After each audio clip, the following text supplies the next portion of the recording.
Hello everyone, this is CJNovo992 and today we're back for another brand new video, and today's video sorta feels like Christmas, people. Now I know it's only April and I know the songs haven't started yet, but if you take the feeling that's going around the place right now when you look at the clickbait, when you look at the title, when you look at yourself in the mirror, you're probably sitting with a smile on your face after this nugget of information has came out, because I'll be honest with you, there is a large section of the Rangers fan base, and I mean large section of the Rangers fan base, that has came trickling down the stairs after hearing the news and looking under the mythical Christmas tree and seeing an outline of a shape of the present, the exact present that we all wanted. And just like I've been told in every previous relationship I've ever had, people, good things come in small packages. Well, there's a small package on the way for Rangers to Forest, and by God, is it good for us. Now, I just blacked out there, people, and came right back. I don't know what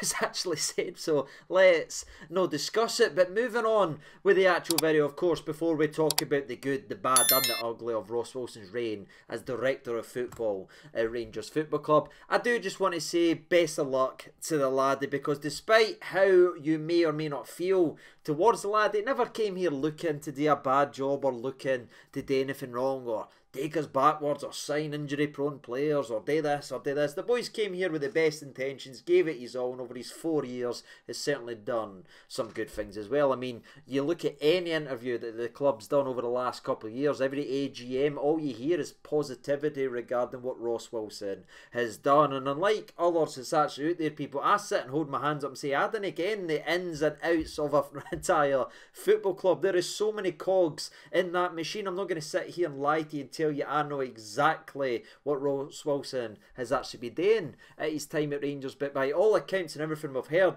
from the behind the scenes stuff, maybe they know the sexy stuff that we all care about, apparently he's done a very good job. So before we go anywhere, I just want to say thank you for his time being here, and I hope whatever happens next in his next chapter, that he's successful. Now that I've said that and I've tried to be as nice as possible, ladies and gentlemen, now I get to actually speak my thoughts and opinions regarding this deal, because again, I've held my hands up, say I didn't know everything that he done behind the scenes. It's been applauded and loved by members and board members and shareholders and share your whatevers and everything like that they have championed that. But for me as a fan, and that's all I'll ever speak as being, is just being a fan like every single person tuning in to the actual video. One of the most important responsibilities the Director of Football actually has is helping the manager put the best product on the park, getting the right players and pushing the football club forward by the actual park, which is something I think even the biggest Ross Wilson lover will admit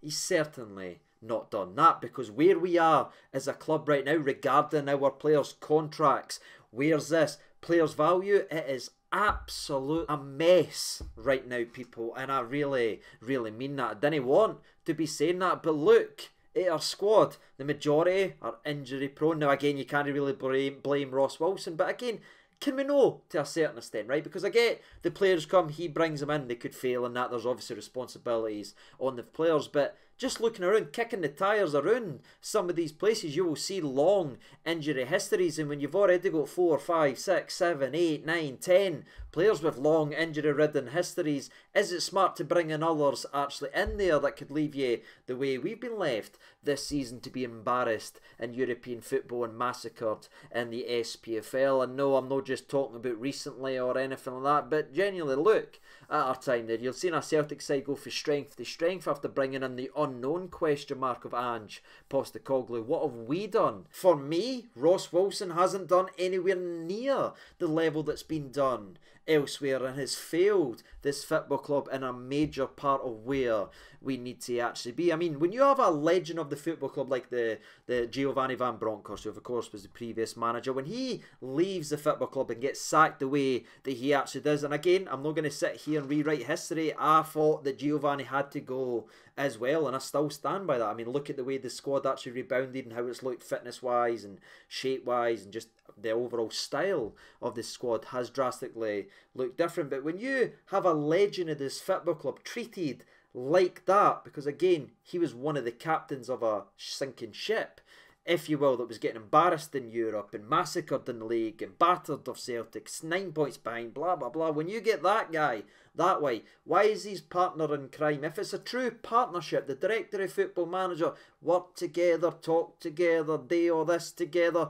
why is it not when one of them goes that the other one gets to stay? It's never ever made sense to me, no matter how many mouthpiece interviews we hear for this, saying, oh, it's such a team, it's a collaborative effort. Well, if Giovanni's gone, he should have been gone as well, and that's how I've felt over the last couple of months. Just in case you haven't watched the channel or watched those videos, I felt when Gio went, Ross Wilson should have went, and the fact that he stayed was a disgrace, and the fact that he was given another January transfer window to fail again was a disgrace. Now, I actually like the two players that was brought in, but can you honestly look me in the eyes right now and say what we needed today in January was done complete or anything like that? No, we never moved anyone on whose contracts were running low and getting done.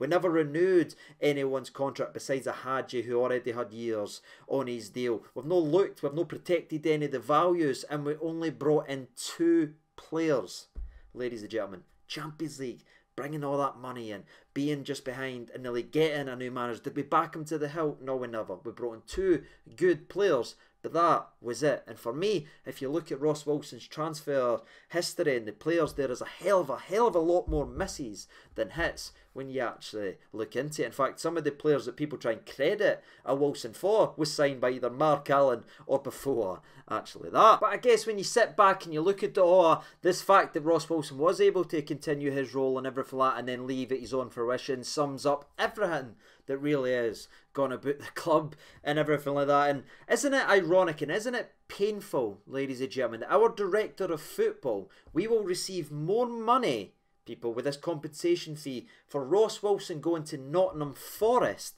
than we will for Alfredo Morelos and Ryan Kent as it currently stands right now, who are leaving this football club for nothing in the actual summer. Yet people want me to happy clap the role that the director of football has done in this football club. It's embarrassing. People overstayed their welcome. They ran their contracts in. They ruined values. They ripped values and potential deals up. And it's not saying, oh, well, you can't sell what's been bid. Morelos had bids. He should have been away 2 seasons ago. Kamara had a £6 million bid that he spat the dummy out when he didn't get to go at the start of the season. That was all short-sighted. That was all pure thinking. There was no protection. Joe Rebo was able to allow his contract to go down to the last year that allowed him to go for a lot cheaper. Now, again, it's not really worked out with Southampton, but for us as a football club, again, letting another major piece in our puzzle run his contract down to 1 year deals didn't make any sense. Look at Connor Goldson, the situation that we left ourselves in. No other club ever seems to be in this situation yet, that we are year upon year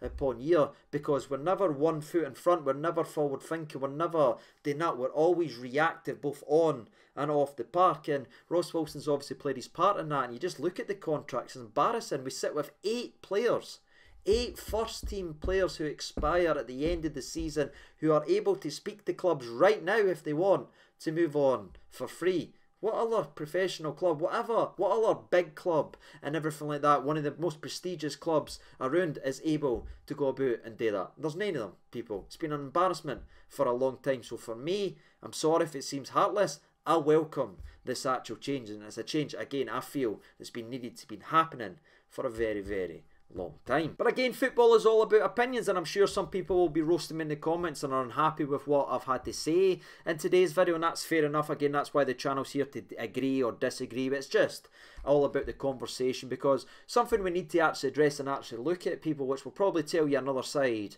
of the story, is the fact that Ross Wilson hasn't been sacked. Ross Wilson hasn't took his ball and went home or anything like that. No, Ross Wilson has been headhunted by a Premier League football club. Now, again, that might change before the end of the actual season. Of course, Nottingham Forest is battling in that relegation zone. But they have looked at him and paid us money to actually take him. Again, more money than we'll get for both Morelos and Kent in the actual summer, which is so embarrassing. But I feel like it just says everything you need to know about his on-the-field stuff and actually working with these players. He might be a maverick behind the scenes and helping the club with this or that, but for me, a director of football is supposed to improve the actual football, and it's not happen. But aye, he's done a very, very impressive job somewhere, people that we, again, haven't seen behind the scenes and maybe impressed it. And obviously the news that's coming out, he's going to have a much wider role regarding his time in Nottingham Forest, so that won't be, I imagine, just to prove in the personnel, even though they seem to sign players. It's just, who's trending on Twitter this week? Aye, let's sign him. That's Forest pretty much way going about themselves this season. But clearly he's good at doing something, and he's now been given the opportunity to do that. So I can actually see him going to Nottingham Forest and actually being a success, especially if they're leaning and giving him more responsibilities away for the improving the players and everything like that actually goes on the park. If it's other stuff in the background in terms of club financials, revenue and stuff like that, that might be his bread and butter, because son, I can tell you that Wisney was players and working with them and getting their deals and sorting and protecting clubs' values that way. And aye, that's all I've really got to say. I genuinely think it will work out in Nottingham Forest, and again, despite everything I've said, he's not leaving with an aggressive, oh, I want him to fail. He came, he didn't see, he didn't conquer, ladies and gentlemen, you know what I mean? I'll say it that way, and that's all I've really got to say right now. We don't have a director of football as I'm currently recording today's video. May change anytime soon, but I would like us just to, let's just catch our breath a little bit. Let's have a look around. Let's not just jump to the actual first name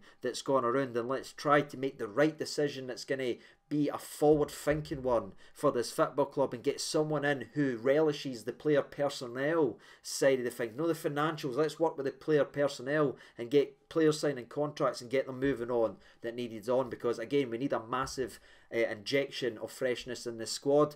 A few robust players would actually be nice, but there's players that's been in this club for far, far too long, but we need somebody to come in, clean the slate, get rid of the stale, and put this football club where it should be, and that is going forward, no standing still or looking behind them. And that's all I can hope the next director of football is willing to actually do that and is a bit more forward thinking when it comes to the actual players. But what about you? Let me know your thoughts and opinions now that the director of football has left Nottingham Forest. Again, this is exactly what I've needed. Is there so much doom and gloom around the actual place? For me, this is a sign of potential sunshine coming through, people, and hopefully it ends up working out. But what about you? Let me know your thoughts and opinions down there in the comment section below. And as always, I've been Sage over 92. Thank you so much for watching. All the best, and bye bye.